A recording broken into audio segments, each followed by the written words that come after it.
Shalom. Jangan pernah abaikan kasih Tuhan yang begitu indah. Ketika engkau mengabaikan kasih Tuhan yang begitu indah, sama aja engkau mengabaikan permata yang diberikan kepadamu. Saudaraku yang dikasihi Tuhan, saya rindu, kita semua rindu mengalami perubahan dalam hidup. Apa artinya 2 jam, 3 jam saudara datang ibadah, tapi saudara tidak pernah berubah-berubah. Kerinduan Allah adalah mengubah hidup saudara dari manusia berdosa jadi manusia yang mulia. Saudaraku yang dikasihi Tuhan, hari ini saya melanjutkan akan ke orang mati berjalan. Minggu lalu kita break 1 kali, nggak tahu Tuhan maksudnya apa, tapi saya yakin semua diberkati. Hari ini kita lanjutkan akan ke orang mati berjalan, sudah sampai bagian ke-14. Kita akan terus sampai kita belajar benar-benar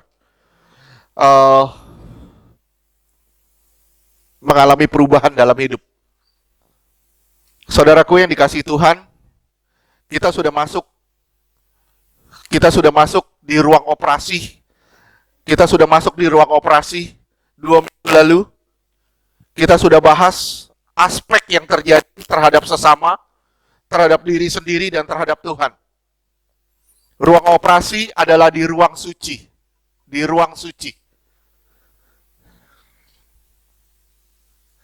Ruang operasi adalah di ruang suci, yaitu di sini ada gambar kemah suci yang komplit. Oke, terus kita lanjutkan. Di ruang operasi, di sini kita mengalami terang yang dari Tuhan. Ketika saudara di luar, di halaman, saudara punya halaman rumah kan? Ketika saudara di halaman, saudara mendapatkan terang dari dunia. Saudara akan mendapatkan terang dari dunia. Ketika saudara masuk ke dalam rumah, saudara mendapatkan terang dari dalam rumah. Yaitu terang yang ada di dalam rumah. Terang di ruang operasi ini atau di ruang suci ini, terangnya itu dari kandil. Terangnya dari kandil, dan bau harumnya itu dari mesbah dupa. Sekali lagi, bau harum di ruang suci itu dari mesbah dupa. Bisa bayangin kalau hidup saudara benar-benar diubah sama Tuhan. Sekali lagi, kalau hidup saudara benar-benar diubah sama Tuhan, hidup saudara pasti menjadi dupa yang harum di hadapan Tuhan. Ketika saudara masuk di sini, saudara akan dapat terang dari luar. Oleh sebab itu, orang yang baru percaya itu masih hidup dalam pengetahuan. Masih diterangi oleh pengetahuan. Semuanya akan dicerna berdasarkan pikiran. Dicernanya berdasarkan pikiran. Kenapa bisa begitu? Kenapa begini? Semua akan dipertanyakan. Kenapa? Karena dia pada dasarnya belum sungguh-sungguh mengalami Tuhan. Kalau saudara masuk ke dalam, saudara dapat terang dari Tuhan. Dapat terangnya dari Tuhan, yaitu dari kandil. Firman Tuhan adalah terang bagi kakiku dan terang bagi jalanku. Kita diterangi oleh kebenaran firman Tuhan. Di sini Tuhan mau mengubah saudara dan saya. Tidak lagi mengandalkan pikiran. Sekali lagi, tidak lagi mengandalkan pikiran, tapi mengandalkan Allah seutuhnya. Saudara sudah lihat berapa banyak kesaksian yang saudara punya. Saudara udah banyak mengalami kesaksian hidup. Betul gak? Betul. Apakah saudara bisa cerna dari kesaksian itu dengan pola pikir saudara? Gak bisa. Apa yang terjadi dalam hidup saudara itu di luar nalar kita. Nah, sebenarnya saudara sedang masuk di sini, di ruang operasi. Saudara mau diubah sama Tuhan, gimana caranya? Satu yang paling penting juga, kalau engkau mau diubah, saya ulang, jika engkau mau diubah, pola makanmu juga harus berubah. Pola makanmu harus diubah. Biasa saudara makan daging, sekarang saudara makan roti mana? Firman Tuhan bilang, manusia hidup bukan hanya dari makanan, dari roti, tapi dari setiap firman yang keluar dari mulut Allah. Amin. Setiap firman yang keluar dari mulut Allah, itu menjadi santapan kita hari-hari. Santapan kita hari-hari, demi perubahan hidup kita. Supaya saudara dapat melakukan hubungan dengan Allah lewat mesbah dupa. Saya ulang, saudara baru bisa mendapatkan hubungan dengan Allah di mesbah dupa ini ketika pola makanmu berubah dan perubahan budimu lewat firman Allah. Pola makanmu berubah dan perubahan budimu lewat firman Allah. Metanoia itu terdiri atas dua suku kata, bertobat terdiri atas dua suku kata, yaitu meta, yang artinya berbalik, dan noia, yang artinya mind, pikiran. Perubahan pola pikir. Jadi kalau saudara sebagai orang Kristen masih mengandalkan pola pikir saudara, jadi ketika saudara mengalami masalah, pertama yang saudara lakukan apa? Berpikir, siapa yang bisa nolong gue? Siapa yang bisa nolong gue? Siapa yang bisa nolong gue? Saya bilang ya, ini bukan Kristen sejati. Kekristenan sejati, ketika saudara bermasalah, saudara langsung datang ke Tuhan, dan saudara masuk di dalam pengenalan akan Tuhan. Dulu jalan kita diterangi oleh dunia, kita mengandalkan pola pikir dan kebiasaan-kebiasaan dunia. Seharusnya, kebiasaan itu sudah kita mulai tanggalkan. Sekali lagi, semua kebiasaan dunia seharusnya saudara sudah tanggalkan. Berapa tahun saudara sudah ikut Yesus? Berapa tahun saudara sudah ikut Yesus? Mungkin dari kecil? Mungkin 5 tahun? Mungkin 6 tahun? Saya bilang 6 tahun pun kalau saudara belum nanggalkan pola pikirmu, kebiasaan-kebiasaan lamamu, saya bilang sama saudara, engkau nggak akan bisa berjumpa dengan Tuhan. Penanggalan manusia lama itu bukan ketika kita mau mati, bukan. Penanggalan manusia lama itu dimulai keputusan hari ini.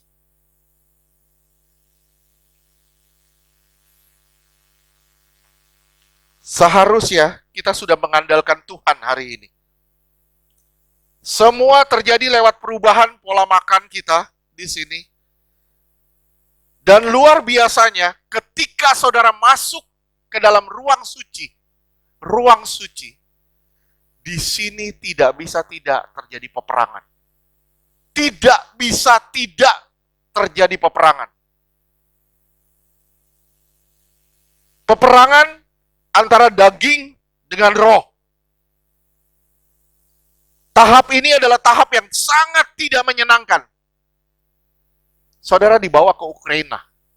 Saya yakin saudara nggak senang di sana. Kenapa? Saudara lebih senang di Tangerang. Kenapa? Situasinya lebih aman. Begitu saudara sampai di Ukraina, waduh, nggak nyaman. Ada bom, ada ini, ada itu. Situasinya sangat nggak nyaman. Kenapa? Karena situasi perang. Sadar nggak saudara? Tuhan lagi bawa saudara saat ini ke dalam satu situasi namanya situasi perang. Perang apa? Perang apa? Perang daging lawan roh. Peperangan yang sangat kuat antara daging dengan roh. Tahap ini adalah tahap yang sangat tidak menyenangkan. Sampai seringkali kita berpikir, lebih baik tidak jadi orang Kristen ya. Lebih baik gak jadi orang Kristen. Berat banget jadi orang Kristen. Kenapa? Karena daging kita begitu kuat. Saya bilang sama saudara, tambah kuat dagingmu, tambah gak nyaman kau. tambah kuat dagingmu, tambah gak nyaman kau dibentuk sama Tuhan. Betul. Terlalu banyak yang harus diubah. Contohnya, dulu saudara banyak habisin waktu main game. Gak ada masalah rasanya. Santai aja. Tapi begitu saudara kenal Tuhan,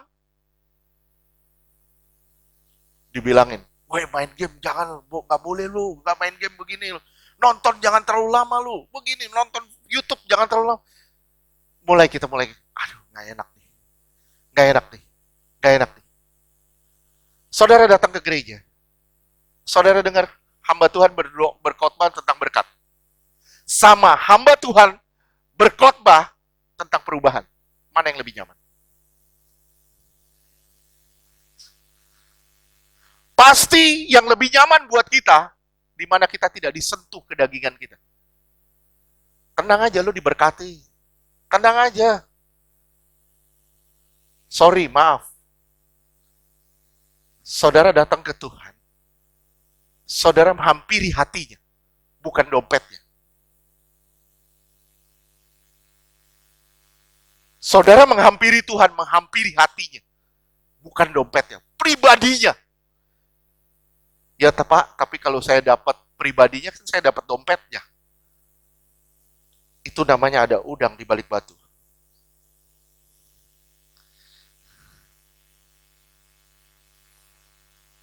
Dulu rasanya main game, nonton film seri, rasanya biasa-biasa saja.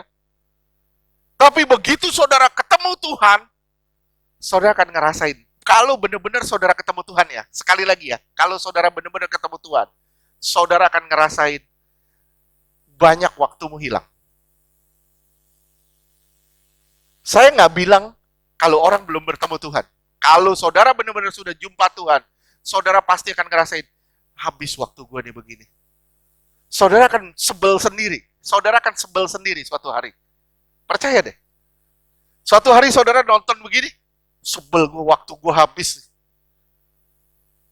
Tapi syaratnya satu, kalau saudara benar-benar dekat sama Tuhan. Kalau saudara nggak dekat Tuhan, ya biasa aja. Nggak ada peperangan di situ. Nggak ada peperangan di situ. Tapi begitu saudara ikut Tuhan, semua harus dilepas. Sekali lagi, semua harus dilepas. Lukas 12 ayat 49 sampai 53.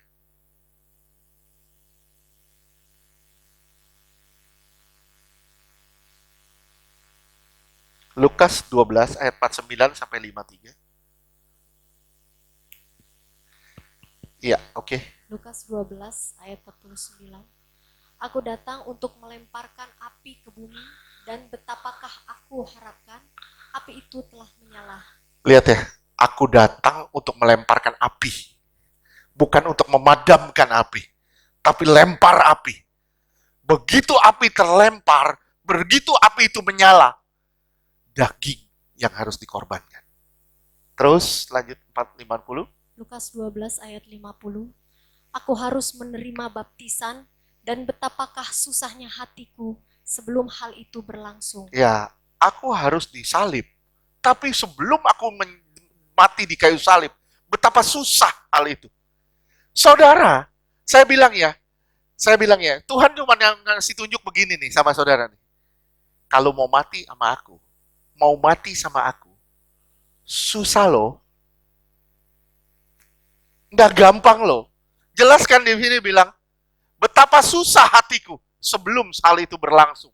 Sebelum saudara mati bersama Tuhan, saudara jalan di dunia ini, dan itu susah banget, terjadi peperangan terus. Lukas 12 ayat 51. Kamu menyangka bahwa aku datang untuk membawa damai di atas bumi. Kamu sangka kalau aku datang untuk membawa damai ya di bumi ya, terus? Bukan. Kataku kepadamu, bukan damai, melainkan pertentangan. Bukan damai, tapi pertentangan. Lihat ya. Bukan kedamaian, tapi pertentangan. Begitu saudara ikut Tuhan, tidak bisa tidak, pasti ada pertentangan. Pasti ada pertentangan. Sorry, maaf. Jika saudara tidak ada pertentangan, berarti saudara belum benar-benar ikut Tuhan. Itu tuh. Saudara nyetir mobil, ada orang nyerempet, senggol dikit, truk gitu. Saudara bikin apa? Bikin apa?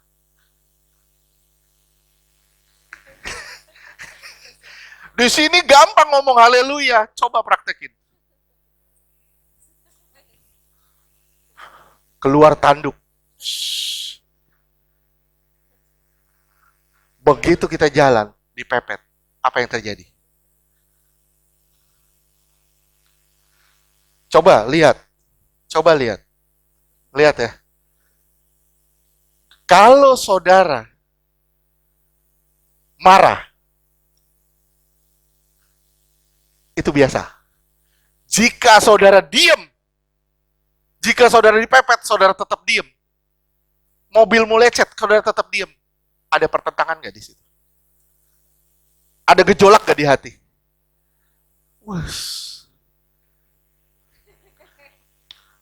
Gejolak itu bukan cinta loh. Gejolak itu antara menahan amarah atau meluapkan amarah. Itu pertentangan. Saya bilang ya, marah itu gampang. Betul gak? Begitu kita disakiti, marah gampang. Tapi menahan amarah, waduh. Saudara butuh bolak-balik ke toilet. Nggak gampang. Tapi Tuhan maunya gitu. Terus, lanjutkan.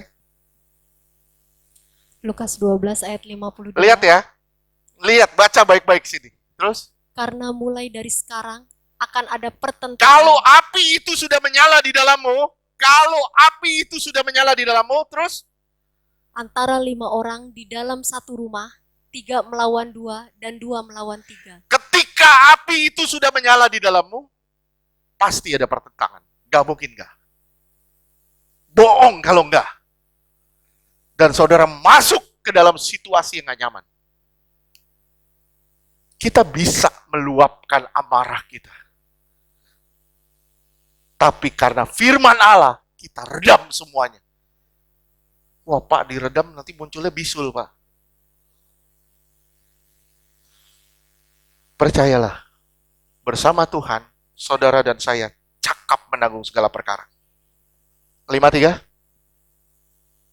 Lukas 12 ayat 53. Mereka akan saling bertentangan. Wih, luar biasa ya. Pertentangan apa? Daging melawan roh. Terus. Ayah melawan anaknya laki-laki dan anak laki-laki melawan ayahnya. Ibu melawan anaknya perempuan dan anak perempuan melawan ibunya. Ibu mertua melawan menantunya perempuan dan menantu perempuan melawan ibu mertuanya. Lihat ya, ketika saudara ikut Tuhan, tidak bisa tidak, pasti ada pertentangan. Hal ini terjadi karena di dalam saudara ada 2 hayat. Ada 2 hayat. Hayat tahu nggak hayat apa? Hayat tahu nggak hayat apa? Hayat itu ada 2 kehidupan di dalam saudara. Ada 2 hidup di dalam saudara. Kehidupan apa aja?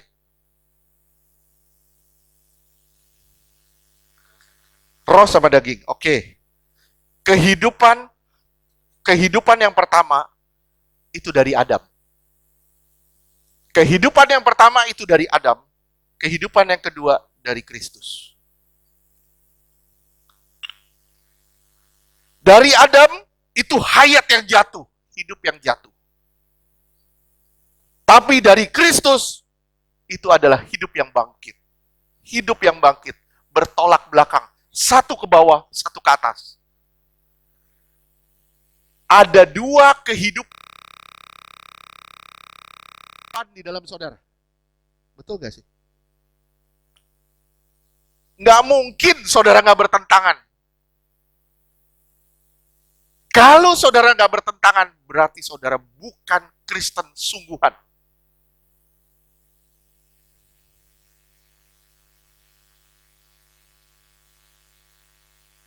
Satu dari Adam, yaitu hayat yang jatuh. 2 dari Kristus, yaitu hayat yang bangkit. Hayat yang hidup. Roh Kudus di dalam tubuh saudara bertolak belakang dengan kedagingan. Sampai kapanpun tidak bisa menyatu. Tidak akan pernah bisa menyatu. Seperti air dengan minyak. Gak akan pernah nyatu. Coba lihat Roma 8, ayat 6 sampai 9.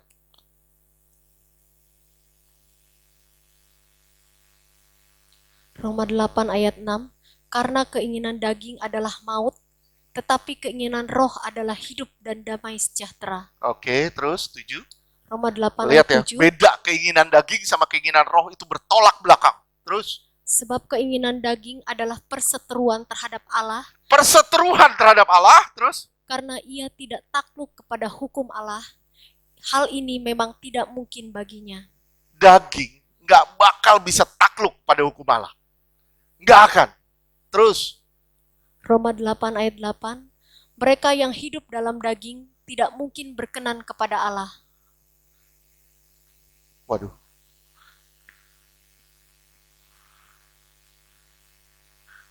Ibu-ibu panik. Mereka yang hidup dalam daging tidak mungkin berkenan kepada Allah. Sampai kapanpun, kalau saudara hidup di dalam daging, saudara tidak pernah bisa berkenan kepada Allah. Terus ayat 9. Roma 8 ayat 9, tetapi kamu tidak hidup dalam daging, melainkan dalam roh. Jika memang roh Allah diam di dalam kamu, tetapi jika orang tidak memiliki roh Kristus, ia bukan milik Kristus. Lihat, kalau saudara tidak punya roh Kristus, saudara bukan milik Kristus. Saudara ada roh Kristus. Oleh sebab itu harus ada pertentangan. Harus ada pertentangan. Di dalam diri kita, sebagai orang Kristen ada dua hayat. Yang satu dari neraka, iblis bapaknya. Yang satu dari neraka, iblis bapaknya. Yohanes 8 ayat 39 dan 44.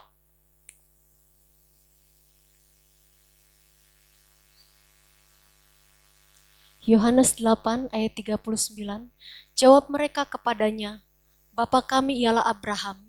Kata Yesus kepada mereka, jikalau sekiranya kamu anak-anak Abraham, tentulah kamu mengerjakan pekerjaan yang dikerjakan oleh Abraham.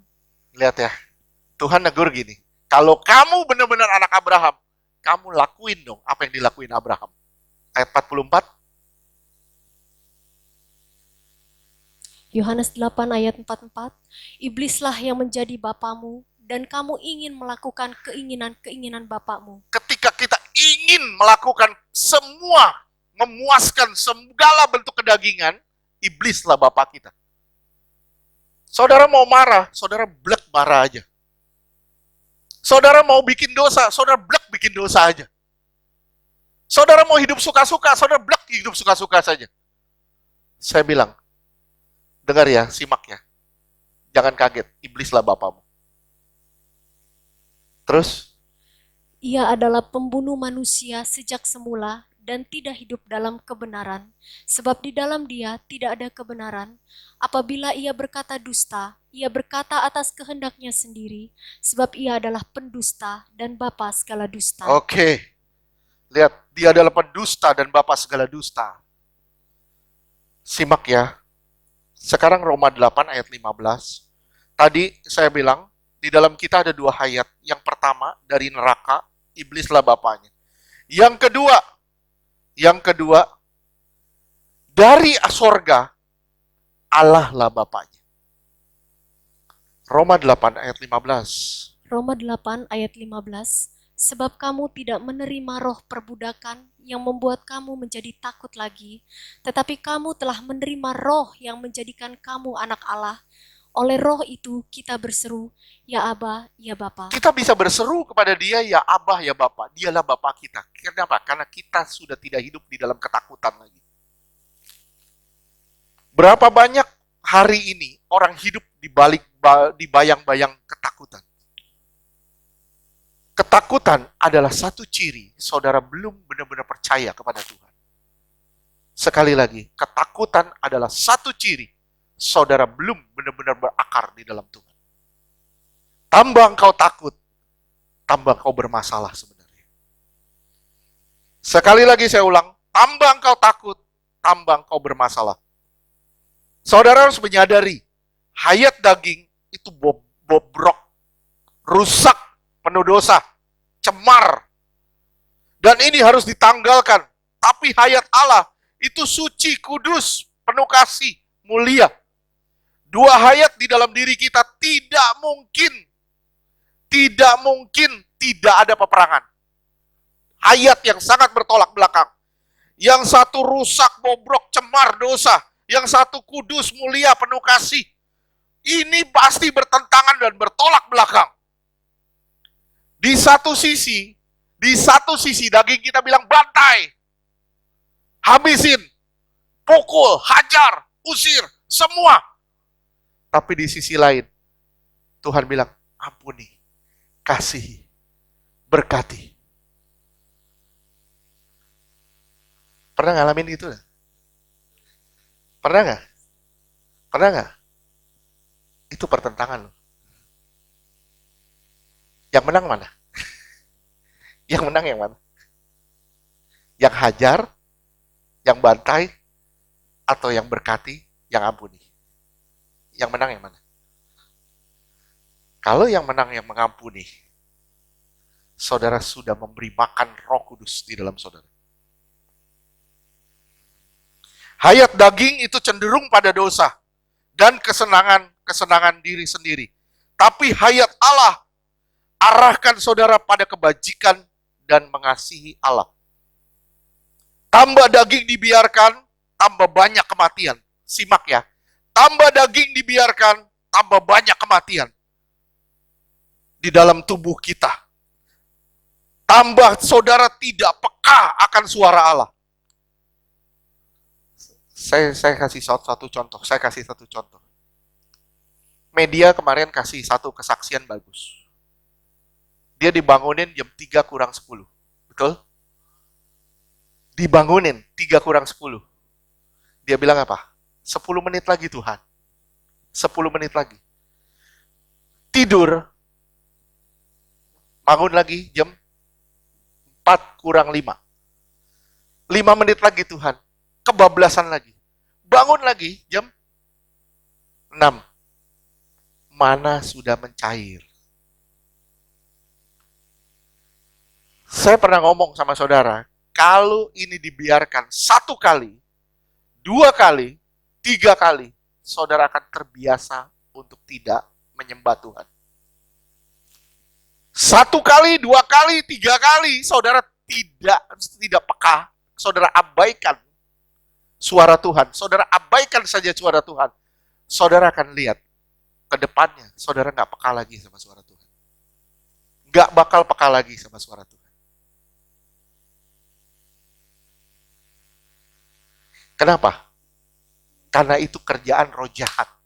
Supaya apa? Supaya dagingmu menguat. Saudara terikat dengan game, misalnya saudara terikat dengan game. Saudara main game. Tuhan udah ngomong, stop. Saudara lepas. Saudara peka. Di situ saudara tidak akan terikat. Saudara akan lepasin itu. Tapi ketika saudara, Tuhan udah bilang, stop. Aduh, tanggung Tuhan. Udah level sekian. Terus, sedikit lagi Tuhan ya, dikit lagi. Saya bilang sama saudara, Tuhan tidak akan bicara lagi. Kenapa? Karena sebenarnya dagingmu sudah membungkam suara Tuhan. Dagingmu yang membungkam suara Tuhan.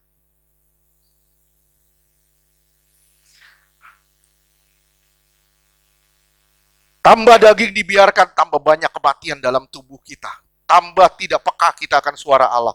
Dan tambah Allah dibiarkan menunggu. Allah rindu saudara peka sama suaranya, sehingga kehidupannya bertumbuh di dalam saudara. Saudara harus peka sama suara Allah. Peka sama suara Allah. Tuhan mau daging saudara bertambah, daging saudara berkurang, dan roh saudara bertambah. Lihat ada gambar gak? Lihat ya.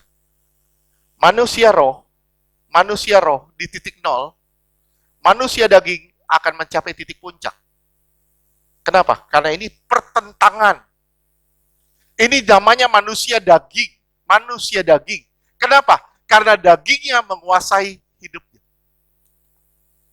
Ketika roh saudara di titik puncak, daging saudara di titik mati. Di sini yang namanya hidup adalah Kristus. Mati itu keuntungan. Di sini baru saudara sampai titik hidup adalah Kristus. Hidupku milik Kristus, mati itu keuntungan bagiku. Tuhan mau saudara sampai ke tingkat ini. Sekali lagi saya bilang, Tuhan memilih saudara, menebus saudara untuk satu tujuan, yaitu mengembalikan gambar Allah di dalam diri saudara.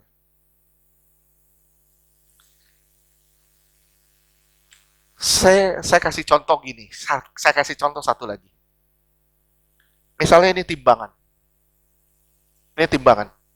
Oke?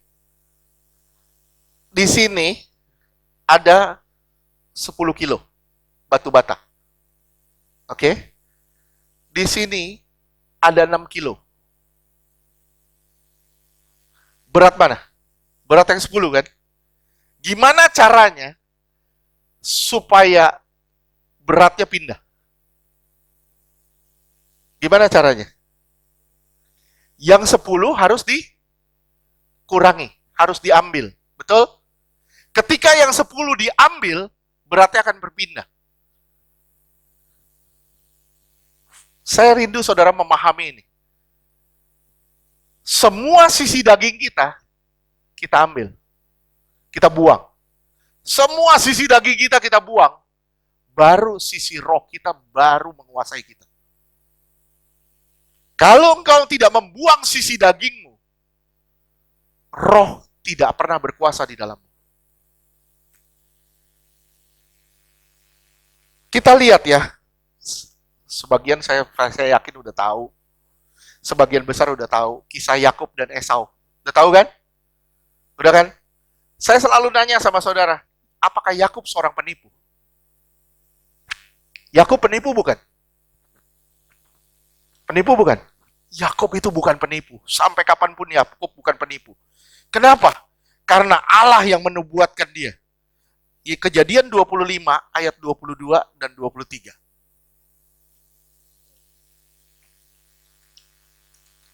Kejadian 25 ayat 22.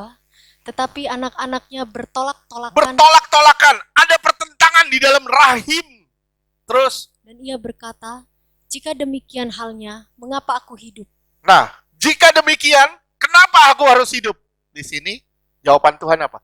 Dan ia pergi meminta petunjuk kepada Tuhan. 23. Kejadian 25 ayat 23.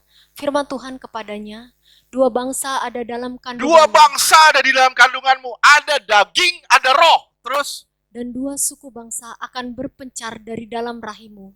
Suku bangsa yang satu akan lebih kuat dari yang lain, dan anak yang tua akan menjadi hamba kepada anak yang muda. Anak yang tua siapa? Esau. Esau punya keturunan, namanya orang Amalek. Kejadian 36 ayat ke-12. Kejadian 36 ayat 12. Timna adalah gundik Elifas anak Esau. Ia melahirkan Amalek bagi Elifas. Itulah cucu-cucu ada istri Esau. Iya. Itu cucu istri Esau. Saudara perhatiin baik-baik ya. Waktu Israel keluar dari Mesir, dia diperhadapkan pada laut Tiberau. Dia lewatin laut itu, yang pertama kali dihadapin siapa? Orang siapa? Orang Amalek. Nah, lawan orang Amalek itu luar biasa. Lawan semua musuh, tidak ada berperang seperti orang Amalek. Gimana caranya? Musa harus angkat tangan. Amalek ini melambangkan dosa atau manusia daging. Gimana cara mengalahkan daging? Nggak ada cara lain, saudara harus angkat tangan. Tuhan tolong saya. Saya nggak bisa ngelawan ini. Ketika saudara angkat tangan, saudara menang. Kalau saudara lemas, saudara turun tangan, udah kalah lagi. Syarat mengalahkan daging adalah dekat dengan Tuhan. Sekali lagi saya bilang, syarat mengalahkan daging hanya dekat dengan Tuhan. Kalau saudara nggak dekat dengan Tuhan, jangan pernah berharap saudara ngalahin daging. Oke? Ini peristiwa Yakub dan Esau adalah peristiwa perseteruan antara daging dengan roh. Kita tahu keturunan Esau adalah orang Amalek yang melambangkan kedagingan. Oleh sebab itu ketika Amalek diperhadapkan dengan orang Israel pada peristiwa Saul, Tuhan bilang apa? Bantai semuanya. Sampai ke ternaknya. Betul gak? Sampai ke ternak semua dibantai. Luar biasanya, Saul menyisakan Agag satu. Yang terbaik dari orang Amalek disisakan. Banyak dari kita menyisakan yang terbaik menurut kita. Kita sisakan apa? Harga diri kita. Kita sisakan apa? Nikotin kita. Kita sisakan apa? Minuman keras kita. Kenikmatan-kenikmatan itu kita sisakan. Kita sisakan apa? Kesenangan kita, game kita. Kita sisakan apa? Tontonan kita. Kita sisakan itu semua. Dan Tuhan bilang, aku tidak berkenan. Kenapa? Karena engkau menyisakan yang harus kamu bantai.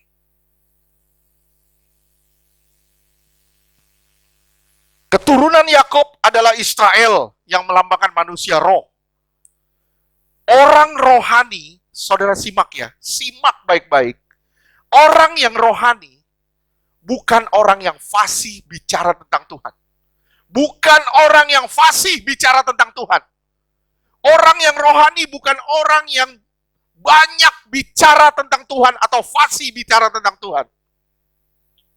Tapi orang rohani adalah orang yang berbicara dengan Tuhan, bukan tentang Tuhan. Saya ulang sekali lagi, orang yang rohani bukan orang yang banyak bicara tentang Tuhan atau fasih bicara tentang Tuhan. Tapi orang rohani adalah orang yang banyak bicara dengan Tuhan. Ini yang namanya pergaulan. Saudara nggak punya pergaulan sama Tuhan, jangan pikir engkau rohani dengan pelayanan. Jangan pikir engkau rohani dengan rajin ibadah. Jangan pernah berpikir gitu. You mimpi.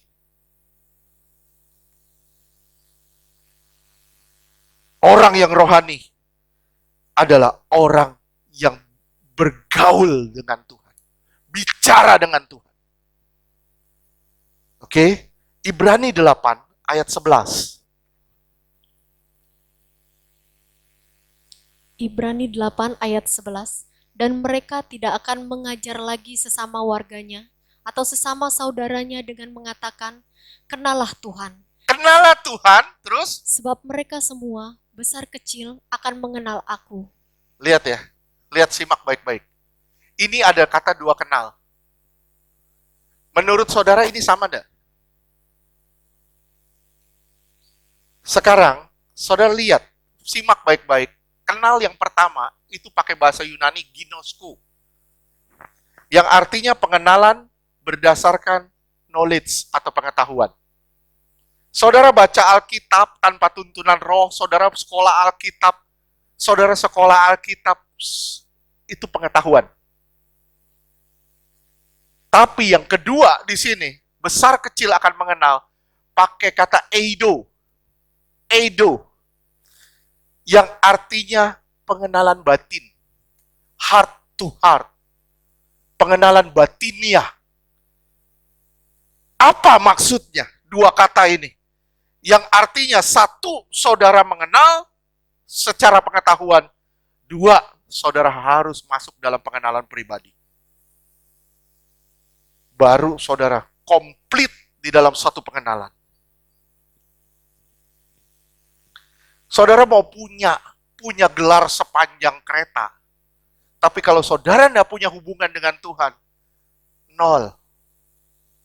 Saudara nggak punya gelar apapun, tapi saudara bersentuhan dengan Tuhan setiap hari, saudara cakep di mata Tuhan. Itu yang Tuhan cari. Amin. Satu kesalahan fatal dari kita. Kita tidak mengenal daging kita. Daging kita itu mutlak bejat. Mutlak bejat. Kita pikir daging kita baik-baik saja. Enggak, daging kita itu mutlak bejat. Dan itu harus diperangi. Kita harus kenal daging kita sebagai sesuatu yang mutlak bejat. Bukan dinikmati. Rajin pelayanan, rajin ibadah, tapi tidak ada unsur Allah. Buat apa? Daging tetap akan berkuasa. Daging harus tunduk. Oleh sebab itu Tuhan bilang apa? Yang muda akan menjadi tuan dari yang tua. Artinya, daging kita harus tunduk pada roh kita. Esau harus tunduk pada Yakub. Yakub bukan menipu, tapi sini sudah dinubuatkan. Tuhan sudah berbicara dari jauh hari sebelum kelahiran mereka. Daging tetap harus tunduk pada manusia roh. Oke, sekali lagi seperti timbangan, saudara ambil di sini akan berat di situ. Saudara tambah di sini akan berat di situ.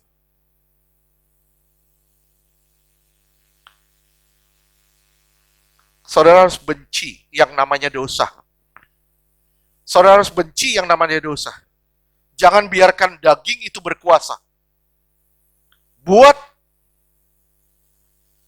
dirimu tunduk pada otoritas Allah. Jika engkau tidak tunduk pada otoritas Allah, Allah sendiri akan menanggulangi engkau. Saya ulang sekali lagi. Jika engkau tidak pernah tunduk pada otoritas Allah, Allah sendiri yang akan menanggulangi engkau. Sama-sama kita lihat Kejadian. Kejadian 32 ayat 24 dan 25. Kejadian 32 ayat 24. Lalu tinggallah Yakub seorang diri dan seorang laki-laki bergulat dengan dia sampai Lihat fajar. ya, pergumulan melawan daging itu urusannya pribadi lepas pribadi. Nggak bisa Roy datang ke saya, Roy bilang, Pak, cabutin daging saya. Nggak bisa, saya nggak bakal bisa nyabutin daging ini. Dia harus bergumul sendiri lawan Tuhan. Lawan roh, lawan daging itu. Dia harus bergumul sendiri. Terus, laki-laki bergulat dengan dia sampai fajar menyingsing. Terus ayat 25. Kejadian 32 ayat 25. Ketika orang itu melihat bahwa ia tidak dapat mengalahkannya. Ini malaikat loh, betul nggak? Betul? Nih, tidak dapat mengalahkannya, tidak dapat mengalahkan Yakub. Di sini, di cerita ini, Yakub itu melambangkan kedagingan. Di cerita ini, Yakub melambangkan kedagingan. Terus? Ia memukul sendi pangkal paha Yakub, sehingga sendi pangkal paha itu terpelecok ketika ia bergulat dengan orang itu. Lihat ya, saudara perhatiin baik-baik. Saudara perhatiin baik-baik. Di sini, Yakub melambangkan manusia daging. Luar biasanya apa yang terjadi? Daging itu begitu kuat. Daging begitu kuat. Sampai roh gak bisa ngalahin. Roh gak bisa ngalahin. Gimana caranya? Tuhan izinkan penanggulangan itu terjadi. Minggu lalu saya bilang, kalau engkau tidak mau belajar, siap-siap engkau akan dihajar. Betul gak? Amin? Nggak ada yang berani, amin. Amin? Sekali lagi saya bilang, jika engkau tidak mau belajar, siap-siap engkau akan dihajar. Amin langsung. Amin aja biar cepat. Ibrani 12 ayat 5 dan 6.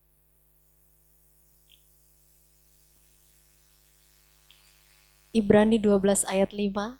Dan sudah lupakah kamu akan nasihat yang berbicara kepada kamu seperti kepada anak-anak?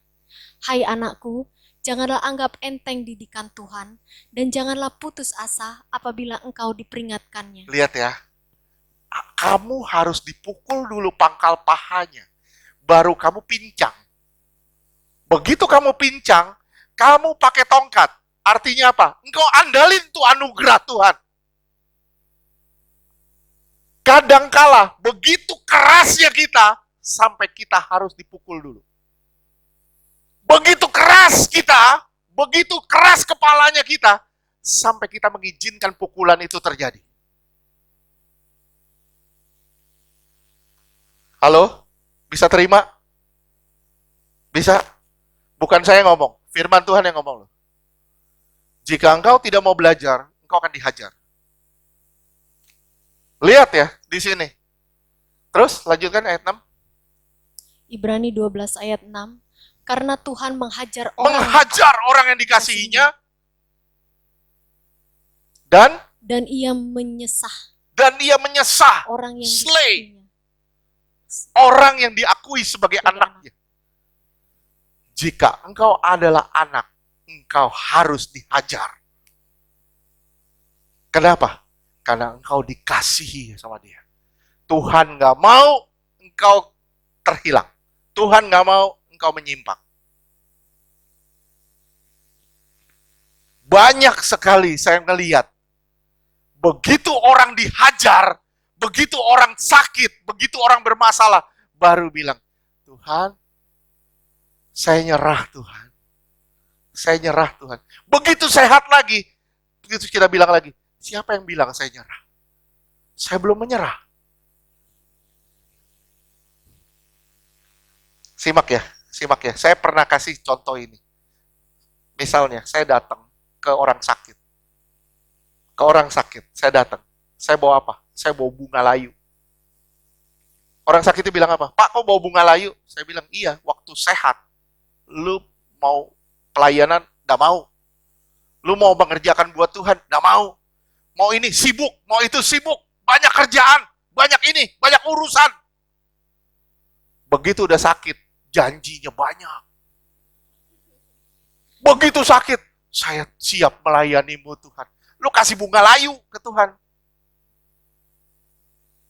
Nggak pantas.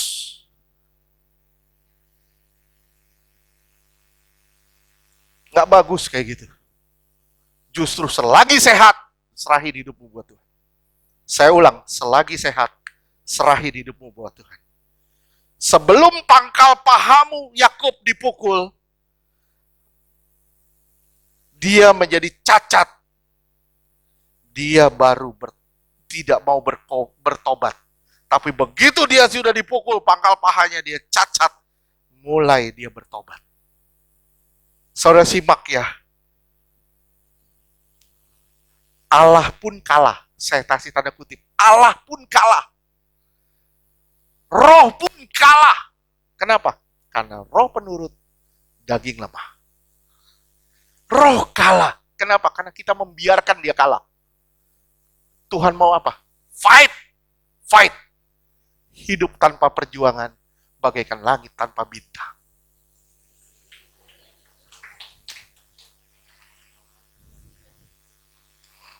Cie. Yang jomblo-jomblo langsung plesetin. Ya. Jalan timpang ditunjang sama tongkat anugerah. Ini tanda pekerjaan salib. Allah itu besar, dia memimpin orang yang menurut keperluan orang tersebut. Dia memimpin orang menurut keperluan orang tersebut. Apa yang belum beres dari saudara, pasti akan ditanggulanginya. Sekali lagi saya ulang ya. Simak ya, saya minta ini nancep nih saudara. Apa yang belum beres darimu, Tuhan akan tanggulangi sampai engkau berubah. Saya bilang ya, tambah keras engkau, tambah keras pukulannya. Tambah keras engkau, tambah keras pukulannya. Tambah keras lagi pukulannya. Ayo, adu keras, kata Tuhan. Capek Tuhan. Mau lawan Allah yang besar, dia memimpin orang menurut keperluan. Apa yang belum beres dari kita, pasti akan ditanggulangi. Hal ini terjadi demi takluknya kita di bawah otoritas Allah. Sekali lagi, hal ini harus terjadi demi takluknya kita di bawah otoritas Allah. Untuk kembali kepada otoritas Allah, untuk kembali pada keserupaan dengan Allah. Harus lebih dulu kita kembali pada pemulihan hati nurani kita yang sudah rusak. Hati nurani kita sudah rusak, ada gambar? Satu lah ya, satunya bukan yang tadi. Lihat ya, ini ciptaan semula, di bawah kehendak Allah. Manusia jatuh, di bawah kendali hati nurani. Cuman tahu baik, buruk, benar, salah.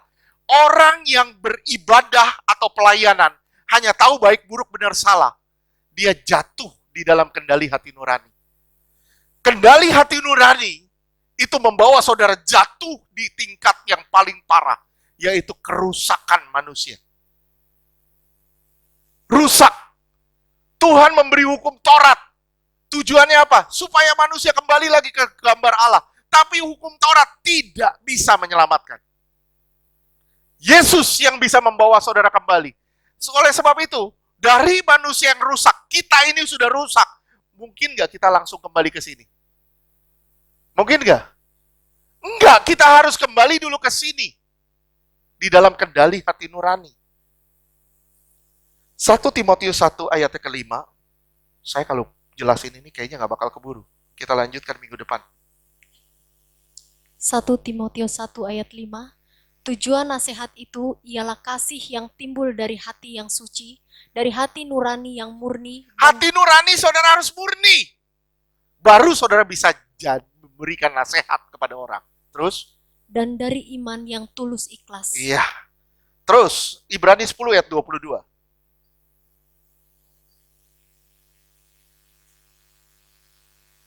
Ibrani 10 ayat 22, karena itu marilah kita menghadap Allah dengan hati yang tulus ikhlas dan keyakinan iman yang teguh, oleh karena hati kita telah dibersihkan dari hati nurani yang jahat dan tubuh kita telah dibasuh dengan air yang murni. Lihat ya, begitu saudara ketemu Tuhan, Tuhan beresin hati nuranimu dulu. Hati nuranimu dibersihkan dulu. Hati nurani itu apa? Hati nurani adalah pengetahuan saudara tentang baik, buruk, benar, salah. Kalau baik, buruk, benar, salah, sudah tidak tahu lagi, pasti udah kebablasan. Sudah tidak mungkin kembali ke otoritas Allah. Kecuali saudara benar-benar serahin diri pada Allah. Orang Kristen mulai perhatikan moralitas. Pada saat saudara dipulihkan hati nurani saudara, saudara mulai perhatikan moralitas. Moralitas.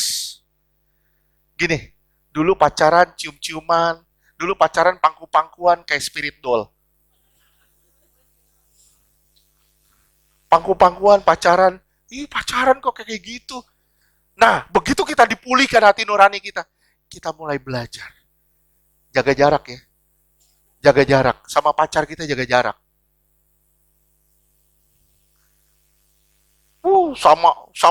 Sama jemaat pada jaga jarak. Begitu sama pacar, tidak ada jarak.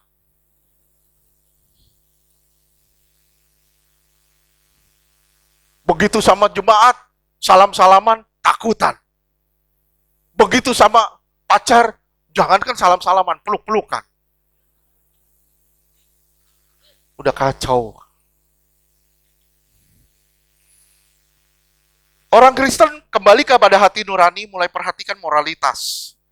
Sekali lagi, tujuan Allah adalah mengembalikan saudara di bawah kendalinya atau otoritasnya. Hati nurani itu baik, buruk, benar, salah. Tentang baik, buruk, benar, salah. Keberadaan Allah di dalam diri kita semacam perasaan yang langsung ngingetin kita. Kehendaknya, bagaimana saudara merespon kehendaknya. Nah, ini saya harus jelasin nanti, memisahkan roh dari jiwa, saya harus jelasin banyak hal. Saya yakin nggak bakal selesai hari ini, karena ini kalau diselesain, kita bisa seminar sampai jam 4. Oke, kita lanjutkan minggu depan. Amin, Tuhan berkati. Minggu depan kita akan bahas perbedaan hati nurani dengan kehendak Allah. Perbedaan antara hati nurani kehendak Allah. Wah, di sini saya semangat banget. Membedakan hati nurani dengan kehendak Allah. Sekali lagi saya bilang, Kristen jangan hanya tahu baik, buruk, benar, salah. Tapi harus tunduk pada otoritas Allah. Harus tunduk pada otoritas Allah. Kalau saudara hanya tahu baik, buruk, benar, salah, you belum bisa disebut Kristen asli. You masih bisa dibilang Kristen abal-abal. Oke, Tuhan berkati.